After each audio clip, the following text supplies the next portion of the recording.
Hare Krishna. Today we will continue with our reading from the Nectar of Devotion, Chapter 10, Techniques of Hearing and Remembering. The Nectar of Devotion was written by His Divine Grace, A.C. Bhaktivedanta Swami Prabhupada, and it was published by the Bhaktivedanta Book Trust. So the first section is called Hearing. The beginning of Krishna consciousness and devotional service is hearing, in Sanskrit called Shravanam. All people should be given the chance to come and join devotional parties so that they may hear. This hearing is very important for progressing in Krishna consciousness. One who links his ears to the transcendental vibrations through oral reception quickly becomes purified and cleansed in the heart. Lord Chaitanya has affirmed that this hearing is very important. It cleanses the heart of the contaminated soul so that he becomes quickly qualified to enter into devotional service and understand Krishna consciousness. In the Garuda Purana, the stress on hearing is expressed very nicely. It is said there, quote, "The state of conditioned life in the material world is just like that of a man lying unconscious, having been bitten by a snake. This is because both such unconscious states can be ended by the sound of a mantra." End quote. When a man is snake-bitten, he does not die immediately, but first becomes unconscious and remains in a comatose condition. Anyone who is in the material world is also sleeping, as he is ignorant of his actual self or his actual duty and his relationship with God. So materialistic life means that one is bitten by the snake of Maya, or illusion, and thus, without any Krishna consciousness, is almost dead. Now, the so-called dead man, bitten by a snake, can be brought back to life by the chanting of some mantra. There are expert chanters of these mantras who can perform this feat. Similarly, one can be brought back into Krishna consciousness from the deadly unconscious state of material life by hearing of the Maha Mantra, Hare Krishna, Krishna Krishna, Hare Hare, Hare Rama, Rama Rama, Hare Hare. In the 4th canto of Srimad Bhagavatam, 29th chapter, verse 40, the importance of hearing of the pastimes of the Lord is stated by Shukadeva Goswami to Maharaj Parikshit. Quote, "My dear king, one should stay at a place where the great acharyas, holy teachers, speak about the transcendental activities of the Lord, and one should give oral reception to the nectarian river flowing from the moon-like faces of such great personalities. If someone eagerly continues to hear such transcendental sounds, then certainly he will become freed from all material hunger, thirst, fear, and lamentation, as well as all illusions of material existence." End quote. Sri Chaitanya Mahaprabhu also recommended the process of hearing as a means of self-realization in the present age of Kali. In this age, it is very difficult to follow thoroughly the regulative principles and studies of the Vedas, which were formerly recommended. However, if one gives oral reception to the sound vibrated by great devotees and acharyas, That alone will give him relief from all material contamination. Therefore, it is the recommendation of Chaitanya Mahaprabhu that one should simply hear from authorities who are actually devotees of the Lord. Hearing from professional men will not help. If we hear from those who are actually self-realized, then the nectarian rivers, like those which are flowing on the moon planet, will flow into our ears. This is the metaphor used in the above verse. As stated in Bhagavad Gita, quote, a materialistic person can give up his material hankerings only by becoming situated in Krishna consciousness, end quote. Unless one finds a superior engagement, he will not be able to give up his inferior engagement. In the material world, everyone is engaged in the illusory activities of the inferior energy. But when one is given the opportunity to relish the activities of the superior energy performed by Krishna, then he forgets all his lesser pleasures.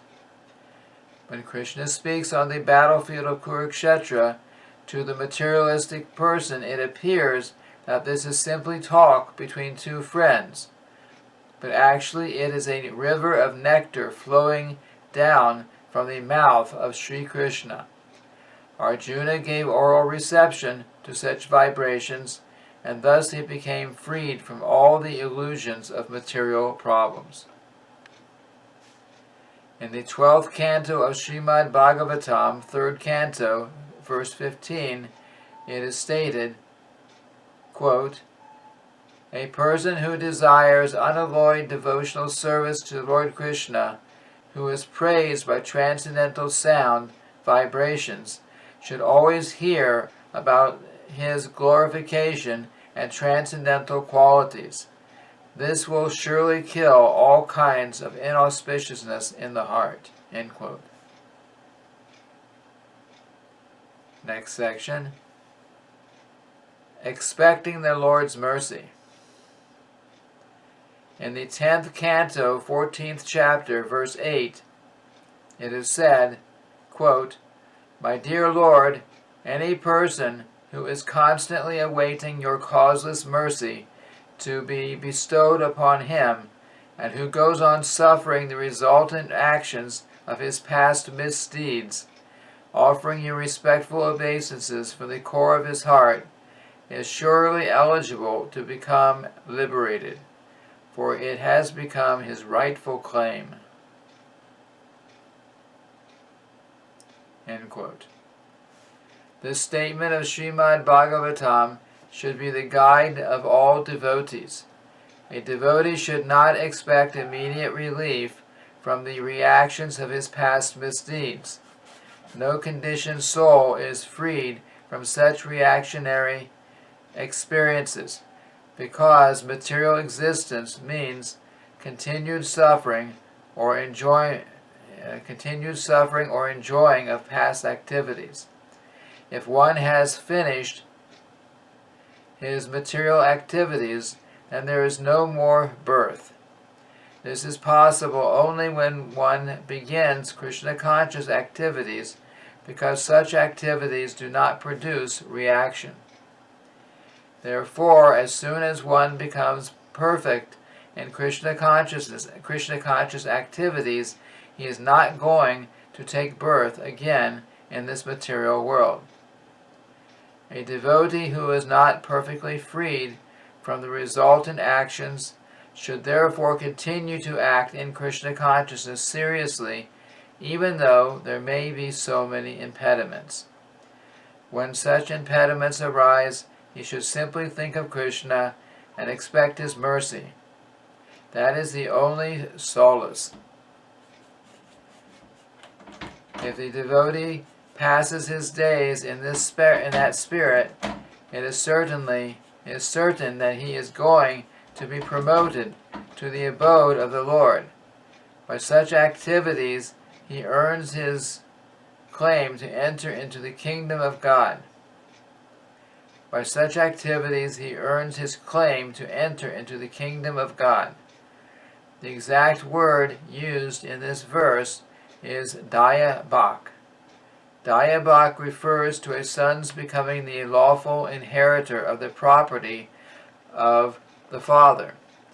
In a similar way, a pure devotee who is prepared to undergo all kinds of tribulations in executing Krishna-conscious duties becomes lawfully qualified to enter into the transcendental abode. Remember, next section, remembrance. Some way or other, if someone establishes in his mind his continuous relationship with Krishna, this relationship is called remembrance. About this remembrance, there is a nice statement in the Vishnu Purana where it is said, quote, "Simply by remembering the Supreme Personality of Godhead, all living entities become eligible for all kinds of auspiciousness. Therefore, let me always remember the Lord who is unborn and eternal." End quote. In the Padma Purana, the same remembrance is explained as follows, quote, "Let me offer my respectful obeisances unto the Supreme Lord Krishna, because if someone remembers him, either at the time of death or during his span of life, he becomes freed from all sinful reactions." End quote. Next section. Meditation.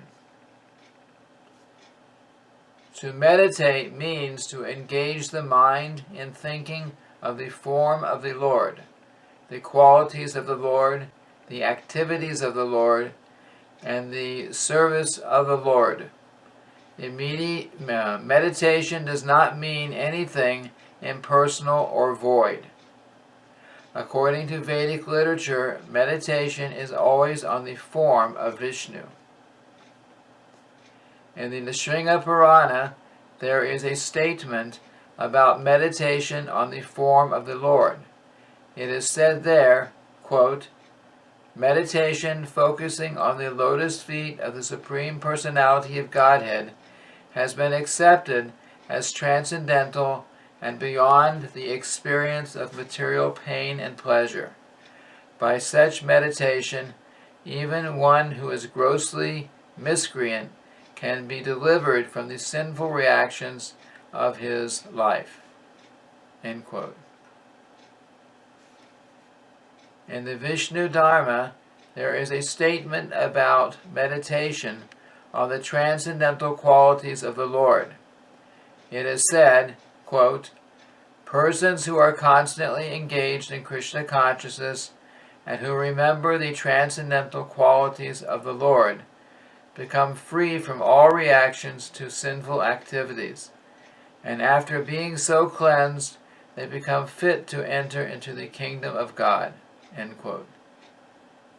In other words, no one can enter into the kingdom of God without being freed from all sinful reactions. One can avoid sinful reactions simply by remembering the Lord's form, qualities, pastimes, etc. In the Padma Purana, there is a statement about remembering the activities of the Lord. Quote, "A person who is always engaged in meditation on the sweet pastimes and wonderful activities of the Lord surely becomes freed from all material contamination." End quote. In some of the Puranas, the evidence is given that if someone is simply meditating on devotional activities, he has achieved the desired result and has seen face to face the Supreme Personality of Godhead. In this connection, there is a story of the Brahma Vaivarta Purana that in the city of Pratishthanapur, in South India, there was once a Brahmana who was not very well to do, but who was nevertheless satisfied in himself, thinking that it was because of his past misdeeds and by the desire of Krishna that he did not get sufficient money and opulence. So he was not at all sorry for his poor material position, and he used to live very peacefully.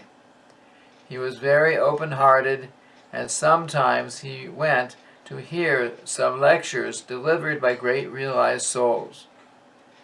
At one such meeting, while he was very faithfully hearing about Vaishnava activities, he was informed that these activities can be performed even by meditation. In other words, if a person is unable to actually perform Vaishnava activities physically, he can meditate upon the Vaishnava activities and thereby acquire all the same results. Because the Brahmana was not very well to do financially, he decided that he would simply meditate on grand royal devotional activities, and he began this business thus. Sometimes he would take his bath in the river Godavari. After taking his bath, he would sit in a secluded place on the bank of the river, and by practicing the yoga exercise of pranayama, the usual breathing exercises, he would concentrate his mind.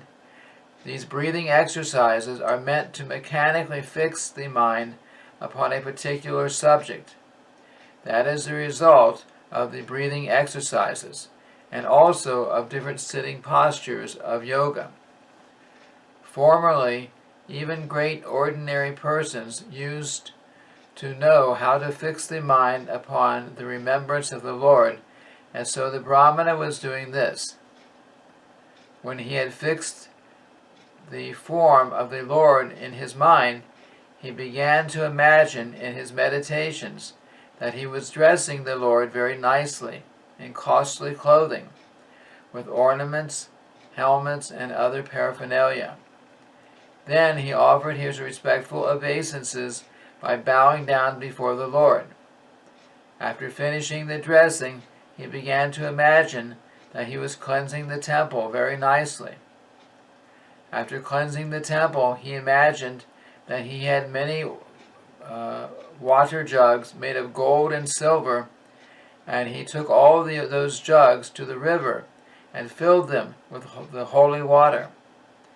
Not only did he collect water from the Godavari, but he collected from the Ganges, Yamuna, Narmada, and Kaveri. Generally, a Vaishnava, while worshipping the Lord, collects water from all these rivers by mantra chanting. This Brahmana, instead of chanting some mantra, imagined that he was physically securing water from all these rivers in golden and silver water pots. Then he collected all kinds of paraphernalia for worship: flowers, fruits, incense, and sandalwood pulp. He collected everything to place before the deity. All these waters, flowers, and scented articles were then very nicely offered to the deities to their satisfaction. Then he offered arati, and with the regulative principles, he finished all these activities in the correct worshipping method. He would daily execute similar performances as his routine work, and he continued to do so for many, many years. Then one day, the Brahmana imagined in his meditations that he had prepared some sweet rice with milk and sugar and offered the preparation to the deity. However, he was not very satisfied with the offering because the sweet rice had been prepared recently and it was still very hot. This preparation, sweet rice, should not be taken hot. The cooler the sweet rice, the better its taste. So because the sweet rice had been prepared by the Brahmana very recently, he wanted to touch it so that he could know whether it was fit for eating by the Lord. As soon as he touched the sweet rice pot with his finger, he immediately was burnt by the heat of the pot. In this way his meditation broke. Now, when he looked at his finger, he saw that it was burnt, and he was wondering in astonishment how this could have happened. Because he was simply meditating on touching the hot sweet rice, he never thought that his finger would actually become burnt. When he was thinking like this, in Vaikuntha, Lord Narayan, seated with the goddess of fortune, Lakshmi, began to smile humorously. On seeing this smiling of the Lord, all the goddesses of fortune attending the Lord became very curious and asked Lord Narayan why he was smiling. The Lord, however, did not reply to their inquisitiveness, but instead immediately sent for the Brahmana. An airplane sent from Vaikuntha immediately brought the Brahmana into Lord Narayan's presence. When the Brahmana was thus present before the Lord and the goddess of fortune, the Lord explained the whole story. The Brahmana was then fortunate enough to get an eternal place in Vaikuntha in the association of the Lord and his Lakshmis. This shows how the Lord is all-pervading, in spite of his being locally situated in his abode. Although the Lord was present in Vaikuntha, he was present also in the heart of the Brahmana when he was meditating on the worshipping process. Thus, we can understand that things offered by the devotees, even in meditation, are accepted by the Lord, and they help one to achieve the desired result. So this ends the reading of chapter 10 of the Nectar of Devotion, entitled Techniques of Hearing and Remembering. Thank you very much. Hare Krishna.